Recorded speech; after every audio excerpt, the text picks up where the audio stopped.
A Bíblia menciona o nome do marido dela, menciona o nome dos 3 filhos, menciona o nome das esposas deles, mas o dela, nada, nem uma única sílaba.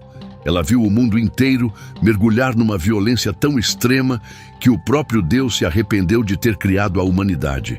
Ela ficou ao lado de um homem que o planeta inteiro considerava louco, enquanto ele passava décadas construindo um barco no meio de terra seca. Ela carregou animais, armazenou provisões, selou a porta e ouviu enquanto os gritos de todas as pessoas vivas do lado de fora daquela embarcação eram engolidos pela água. Depois, quando as águas do dilúvio finalmente baixaram, ela pisou numa terra vazia e fez algo que era, sem dúvida, mais difícil do que sobreviver ao próprio dilúvio.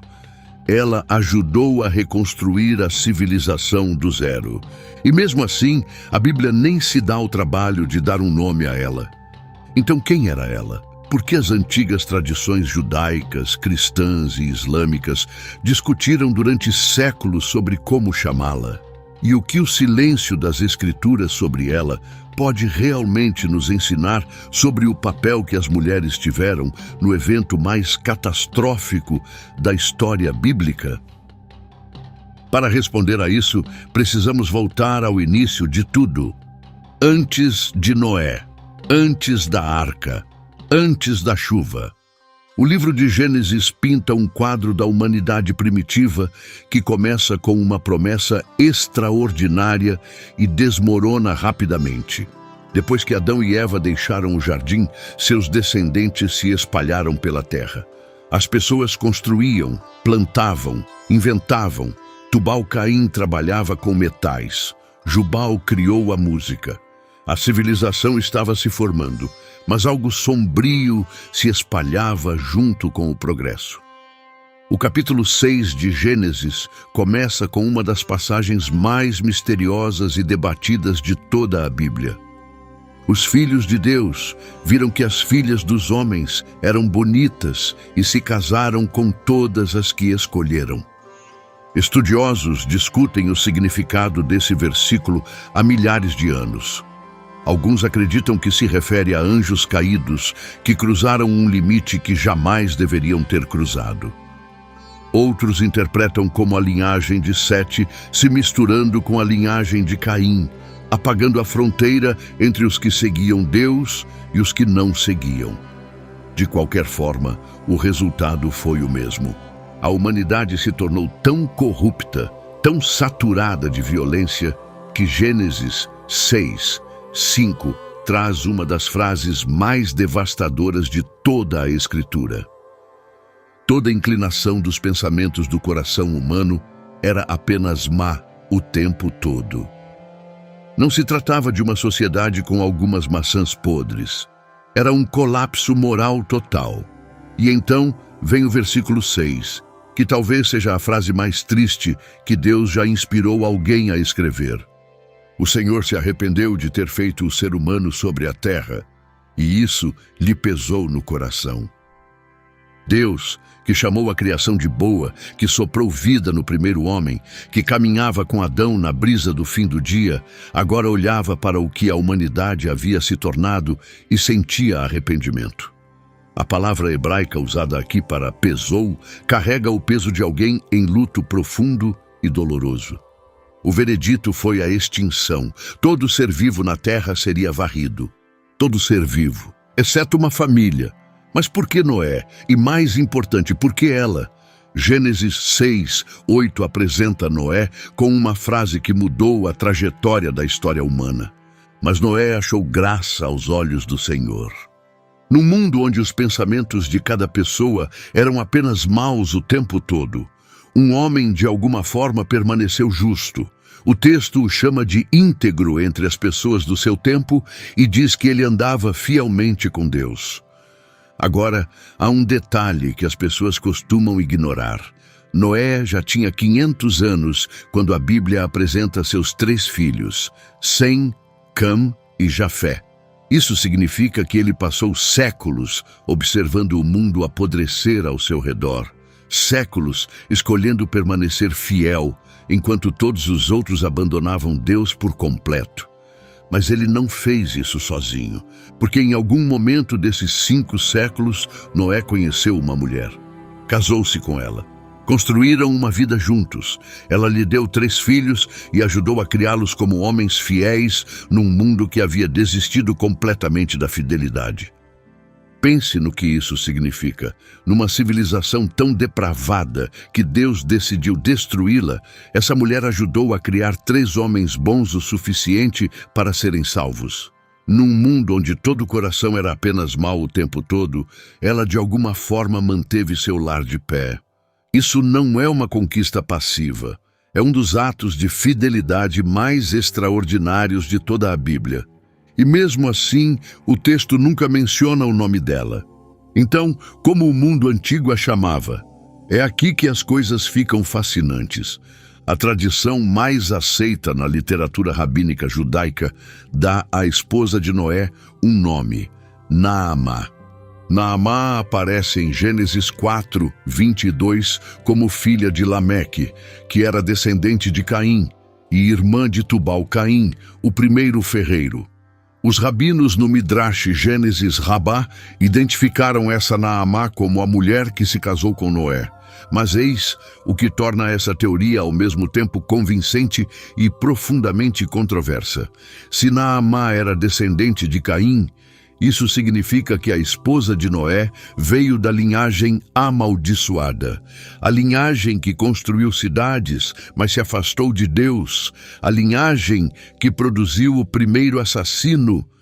Alguns estudiosos viram beleza nisso. A união da linhagem justa de Sete com a linhagem brilhante, mas desviada de Caim, significava que a nova humanidade após o dilúvio carregaria ambos os fios. Fidelidade e engenhosidade, devoção e criatividade. Outros acharam isso perturbador.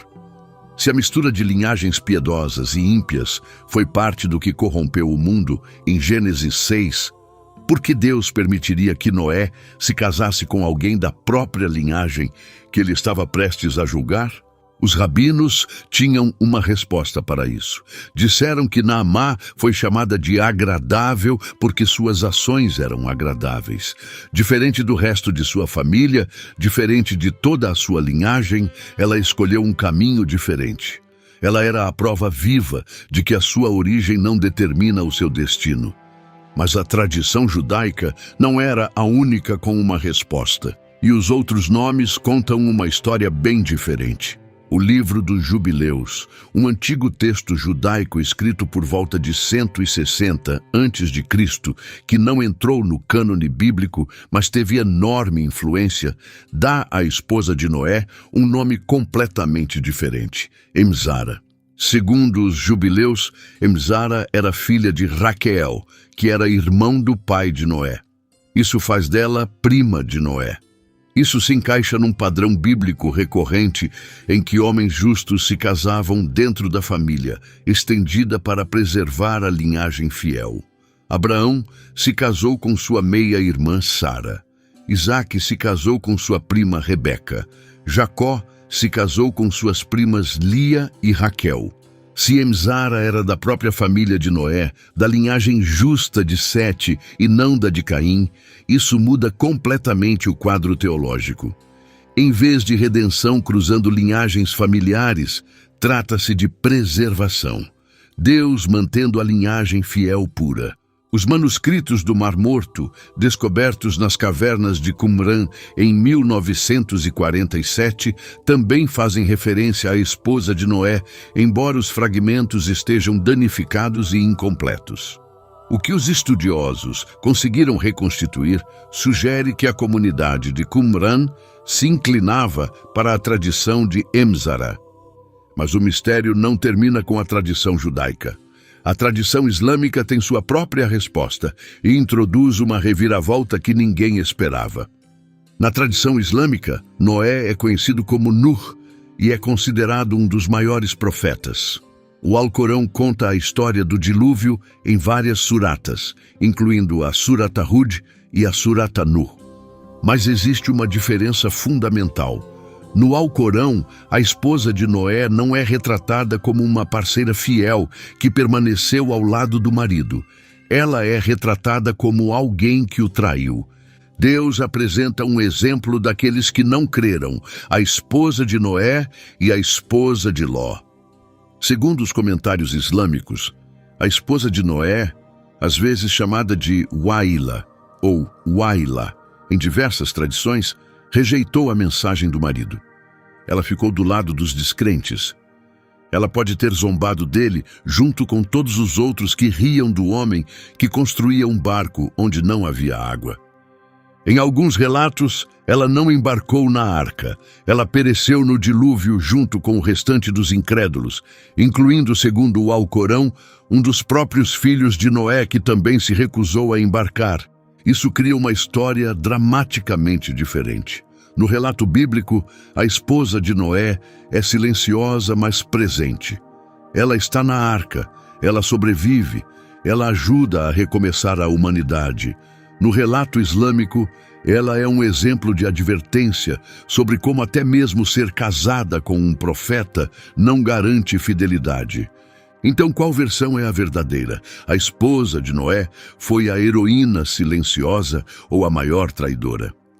A resposta honesta é que estamos diante de diferentes tradições religiosas interpretando a mesma história antiga através de lentes teológicas distintas. O silêncio da Bíblia sobre o nome e o caráter dela permitiu que múltiplas tradições projetassem suas próprias lições sobre ela. Mas o texto bíblico em si é claro num ponto. Ela estava na arca. Ela sobreviveu.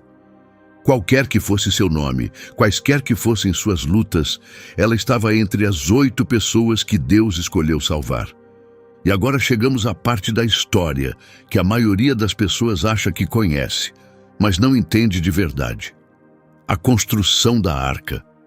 Porque o que Noé e sua esposa suportaram durante aqueles anos de construção foi, sem dúvida, pior do que o próprio dilúvio. Coloque-se no lugar dela por um momento. Seu marido chega em casa e diz que Deus falou com ele. O mundo inteiro vai ser destruído por um dilúvio. Cada pessoa, cada animal, cada ser vivo na terra vai morrer. Mas a sua família, e somente a sua família, será poupada. Há apenas uma condição. Vocês precisam construir um barco, não um barco qualquer. As dimensões que Deus deu a Noé descrevem algo verdadeiramente enorme. 300 côvados de comprimento, 50 côvados de largura e 30 côvados de altura. Isso dá aproximadamente 135 metros de comprimento, 22 metros de largura e 13 metros de altura. Para ter uma referência, é mais ou menos o comprimento de um campo e meio de futebol. Isso não era um projeto de fim de semana. A tradição judaica sugere que a construção levou 120 anos. Até as estimativas mais conservadoras falam em várias décadas. E durante todo esse tempo, Noé e sua família estavam construindo essa embarcação num mundo que, segundo muitos estudiosos, nunca havia sequer experimentado chuva. Gênesis 2:6 sugere que antes do dilúvio, a terra era regada por uma névoa que subia do solo, não por chuvas. Imagine o ridículo. Fontes rabínicas antigas descrevem a zombaria que Noé suportou em detalhes vívidos. Pessoas vinham de longe para assistir o louco construir seu barco. Riam, provocavam, atiravam coisas. Cadê a água, Noé? Você acha que Deus fala com você? Acha que é especial? Sua esposa deve ser tão louca quanto você. E os golpes mais cruéis provavelmente vinham do próprio povo dela. Imagine a mãe dela aparecendo no canteiro de obras. Volte para casa. Deixe essa loucura.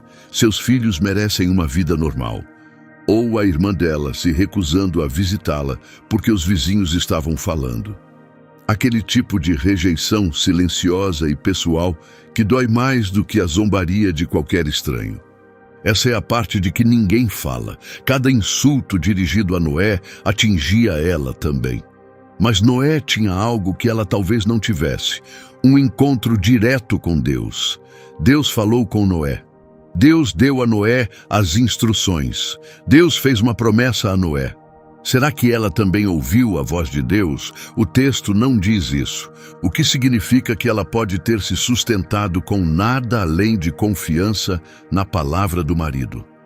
Por décadas, enquanto o mundo inteiro, incluindo pessoas que ela amava, dizia que ela estava errada. Existe um conceito hebraico chamado emuná, frequentemente traduzido como fé, mas que na verdade significa algo mais próximo de firmeza ou lealdade inabalável. Não é apenas acreditar que algo é verdade, é fincar os pés no chão e se recusar a sair do lugar, mesmo quando tudo ao redor está dizendo para ir embora. Foi isso que a esposa de Noé demonstrou durante décadas, não um momento de crença, mas uma vida inteira de crença. Mas a questão sobre a fé que se estende por décadas é que ela não se mantém na mesma intensidade o tempo todo. Devem ter existido noites, sozinha no escuro, com o casco inacabado se erguendo lá fora, como um monumento à obsessão do marido, em que um pensamento surgia e ela não conseguia afastar. E se o meu marido ouviu o próprio medo e chamou isso de voz de Deus, e eu passei a vida inteira construindo um monumento ao erro dele?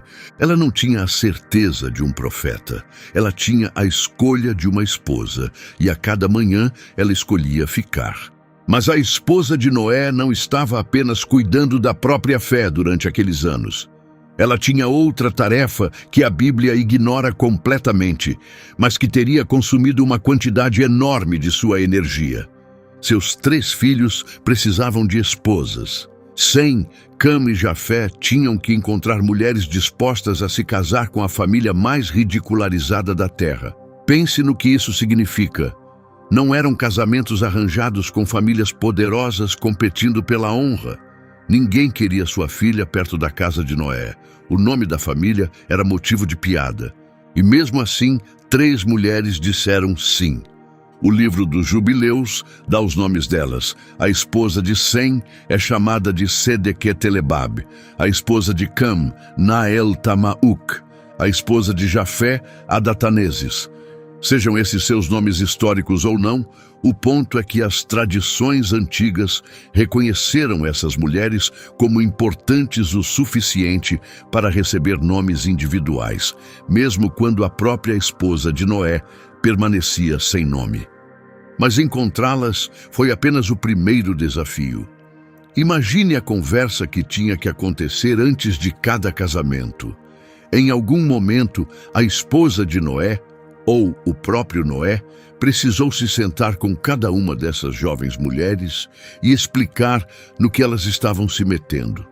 Nossa família acredita que o mundo inteiro está prestes a ser destruído. Estamos construindo um barco. Se você se casar com o meu filho, precisa estar nesse barco quando a hora chegar. Todos que você conhece, seus pais, seus amigos, seus irmãos, não virão conosco. Quantas mulheres ouviram esse discurso e foram embora? Quantas disseram sim no início e mudaram de ideia quando a zombaria piorou? Quantas famílias ameaçaram deserdar suas filhas só por considerarem a proposta? As 3 que ficaram eram extraordinárias, mas elas não chegaram prontas para o apocalipse. Alguém precisou prepará-las. Alguém precisou ensiná-las a conservar alimentos, cuidar de animais numa escala que nunca tinham imaginado e se manter emocionalmente inteiras, quando tudo o que já conheceram desaparecesse. No mundo antigo, essa tarefa pertencia à sogra. Era ela quem acolhia a nova esposa no lar e a treinava nos costumes da casa. A esposa de Noé não apenas criou 3 filhos. Ela recrutou, testou e preparou 3 noras para a situação de sobrevivência mais extrema da história humana. 8 pessoas embarcaram na arca. Ela foi responsável por moldar pelo menos 6 delas. E ela não estava apenas preparando pessoas, estava preparando a própria arca, porque alguém precisava resolver a logística que a Bíblia não menciona. Pense no que realmente era necessário para sobreviver. 8 pessoas e um número quase incompreensível de animais. Comida para todos eles. Não apenas para os 40 dias de chuva, mas por toda a duração, que segundo Gênesis durou mais de um ano. Aproximadamente 370 dias desde a primeira chuva até a terra seca. O texto rabínico Sanhedrin 108b do Talmud babilônico oferece uma janela fascinante para a escala dessa operação.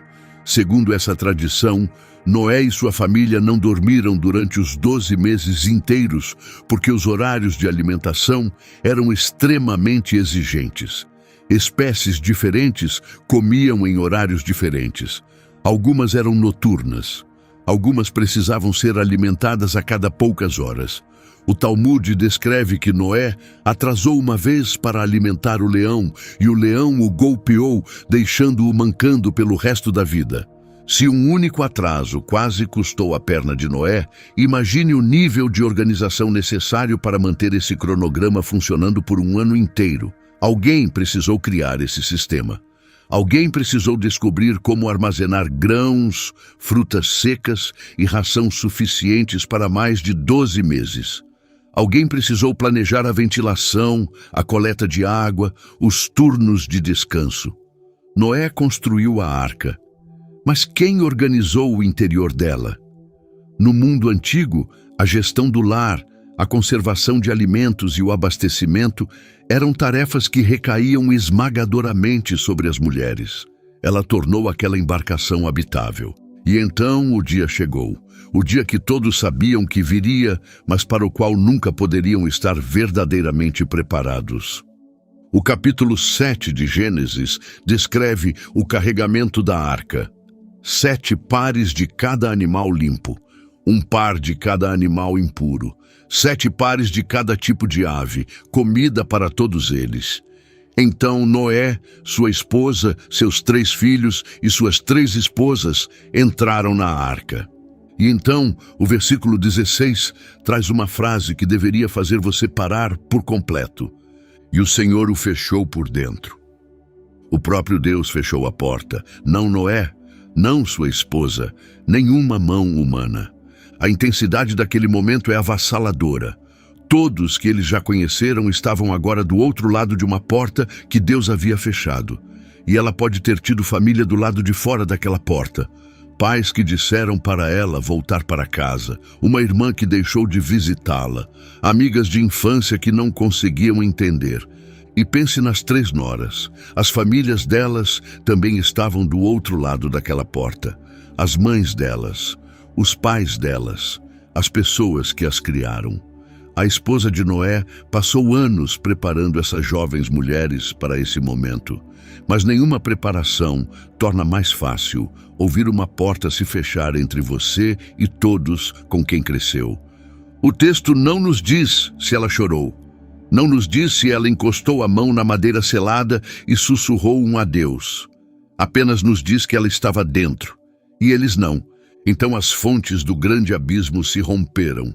As comportas dos céus se abriram. Aquilo não era uma tempestade. O hebraico sugere uma ruptura violenta, a terra se rasgando por baixo, enquanto o céu se partia por cima. A embarcação que ficara em terra seca por décadas, de repente se ergueu. Gemeu, a madeira rangeu, os animais se agitaram, e lá fora o mundo estava acabando. Agora, o que aconteceu durante o ano seguinte dentro daquela arca é a parte desta história que merece muito mais atenção do que costuma receber. Porque a narrativa do dilúvio, na maioria dos relatos, se concentra na água. A chuva, o mar subindo, a destruição. Mas a verdadeira história, a história dela, aconteceu lá dentro. Imagine, 8 pessoas numa embarcação flutuante, escuridão total, exceto por lamparinas a óleo e qualquer luz que entrasse pela única janela perto do teto. O som constante da água, o cheiro de centenas de animais num espaço fechado e a consciência, pesada e inescapável a cada manhã, de que todos os outros tinham partido. Essas 8 pessoas eram os últimos humanos vivos, flutuando sobre os túmulos de todos que já conheceram, e não tinham nenhuma garantia de quando, ou se, encontrariam terra novamente. O luto não faz uma pausa porque você está ocupado. Ele atinge em momentos inesperados, enquanto mede a ração à meia-noite, enquanto limpa um curral pela 100ª vez, enquanto está deitada acordada, ouvindo sua nora chorar no quarto ao lado. E é aqui que a esposa de Noé se torna algo mais do que uma nota de rodapé na história de outra pessoa. No meio do luto, da exaustão e da incerteza, ela manteve tudo funcionando. Ela manteve os horários de alimentação. Ela garantiu que seus filhos e noras não desmoronassem. Ela manteve a ordem numa embarcação cheia de animais assustados e humanos traumatizados. Não porque as escrituras mandaram, não porque um anjo apareceu, porque precisava ser feito. E ela era o tipo de pessoa que fazia o que precisava ser feito. Pode ter havido uma noite, 4 meses depois, quando a água se estendia até cada horizonte e o silêncio lá fora era absoluto, em que ela se sentou sozinha no escuro e sentiu algo perto de quebrar. Talvez tenha orado e não ouvido nada em resposta. Talvez tenha gritado nas próprias mãos para que ninguém ouvisse. Talvez tenha apenas olhado para a parede e deixado o vazio atravessá-la. E na manhã seguinte, levantou e alimentou os animais. Isso não é fé dramática. Não é o tipo de fé que abre oceanos ou faz descer fogo do céu. É o tipo que sai da cama quando não há nenhum motivo para isso, exceto que alguém precisa fazer. E é o tipo sobre o qual a Bíblia parece nunca escrever cânticos, mas sem ela, nada sobrevive. Então, depois de meses que devem ter parecido anos, algo mudou. Gênesis 8:1 começa com palavras que ecoam por toda a Escritura. Mas Deus lembrou-se de Noé. Deus lembrou. Não que ele tivesse esquecido.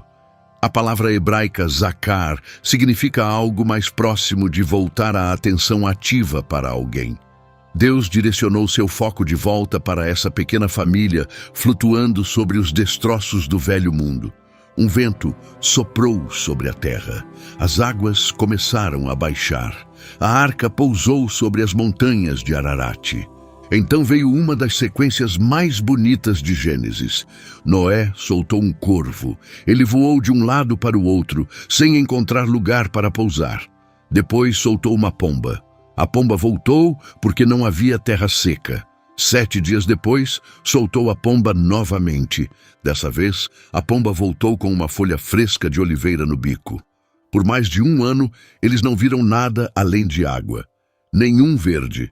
Nenhum crescimento, nenhum sinal de que o mundo ainda tinha vida.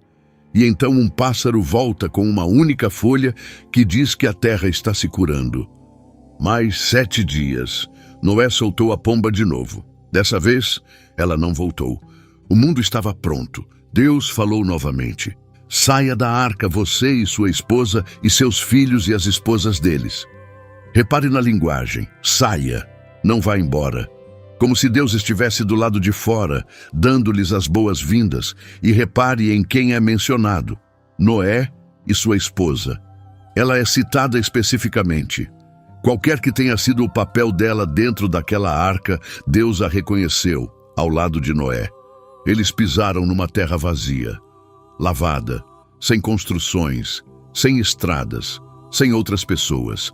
Apenas terra e céu e o silêncio esmagador de um mundo com apenas 8 habitantes humanos. Noé construiu um altar e ofereceu sacrifícios a Deus. E Deus fez uma promessa: nunca mais amaldiçoarei a terra por causa dos seres humanos. Nunca mais destruirei todos os seres vivos. Então veio o arco-íris, o sinal da aliança colocado no céu, como um lembrete permanente de que as águas da destruição nunca mais voltariam. Mas sobreviver foi apenas metade do desafio. Agora vinha a parte mais difícil: E este é o capítulo da história que quase ninguém conta. 8 pessoas de pé, num planeta vazio, sem infraestrutura, sem vizinhos, sem mercados, sem bancos de sementes, sem ferramentas além das que trouxeram na arca, sem abrigo além da própria arca, e ela não foi projetada para ser um lar permanente. A primeira prioridade era comida. As provisões armazenadas na arca não durariam para sempre, e já haviam sido esticadas ao máximo ao longo de 12 meses. Alguém precisava identificar qual solo era utilizável depois de ter ficado submerso em água salgada por 1 ano.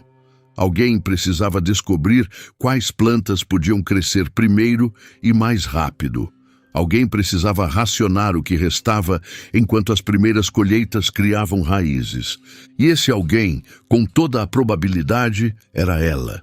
Evidências arqueológicas de assentamentos antigos da Mesopotâmia confirmam que o armazenamento de grãos e o racionamento de alimentos no Antigo Oriente Próximo eram administrados quase exclusivamente por mulheres. A esposa de Noé já havia provado que conseguia gerir provisões para 8 humanos e centenas de animais durante 1 ano inteiro dentro de uma embarcação flutuante. Agora, ela precisava fazer a mesma coisa em terra, do zero, sem margem para erro. Mas os desafios práticos eram quase secundários em relação aos emocionais. Pense em como devem ter sido aquelas primeiras semanas. Eles saíam toda manhã para um silêncio absoluto. Nenhum canto de pássaro vindo das aldeias ao redor. Nenhum martelar distante da oficina de um vizinho. Nenhuma criança rindo nos campos, apenas vento e água, e o rangido lento da arca vazia atrás deles. As 3 noras haviam deixado seus mundos inteiros para trás. Cada rosto que já conheceram, exceto as 7 pessoas à sua frente, tinha desaparecido. O luto vinha em ondas. Um cheiro que lembrava alguém da comida da mãe. Uma certa qualidade de luz, no fim da tarde, que parecia exatamente com a vista de uma janela da infância que já não existia mais. A esposa de Noé precisava acolher esse luto e, ao mesmo tempo, empurrar todos para a frente. Ela não podia deixá-los desabar na tristeza. Havia animais para cuidar, abrigos para construir, fontes de água para encontrar.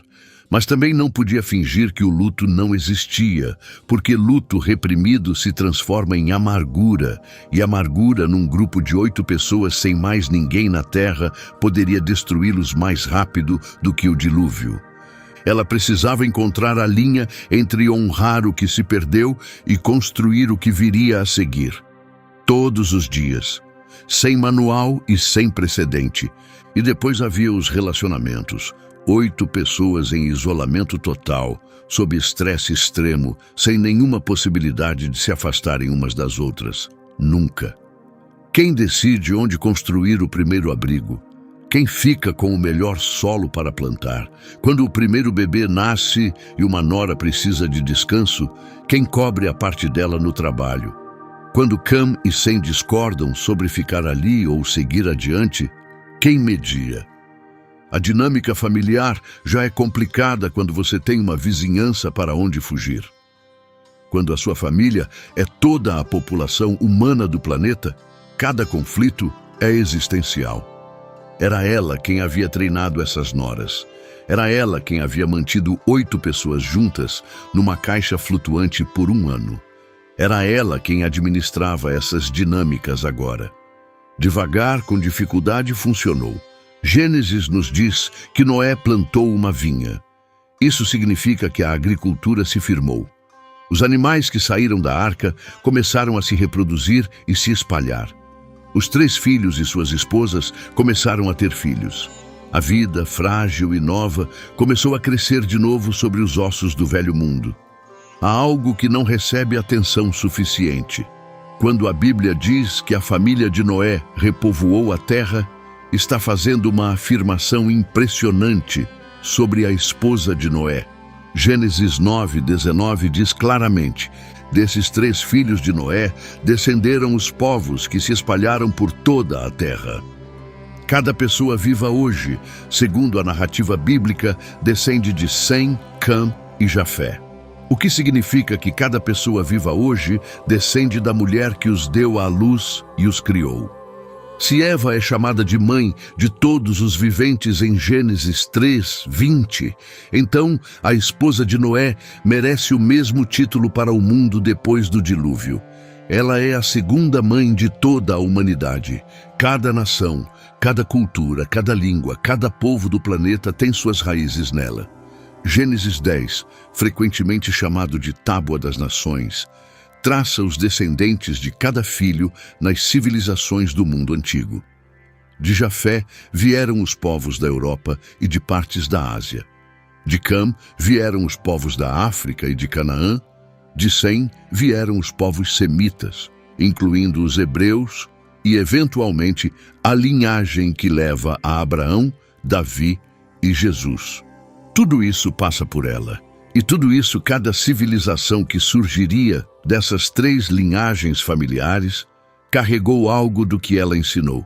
As técnicas de conservação de alimentos que ela dominou, o manejo de animais que praticou na arca, a resolução de conflitos que demonstrou durante o ano mais difícil de suas vidas, a fé que mostrou sem nunca ter ouvido a voz de Deus pessoalmente. A primeira geração, nascida depois do dilúvio, nunca conheceu o velho mundo.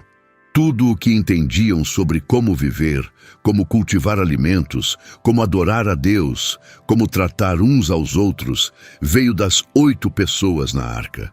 E no centro da vida diária daquela pequena civilização, na cozinha, na horta, nas conversas noturnas com as noras, estava ela. Então, por que a Bíblia não menciona o nome dela? Esta é a pergunta que tem atormentado estudiosos e leitores há milênios, e existem várias teorias que merecem ser consideradas.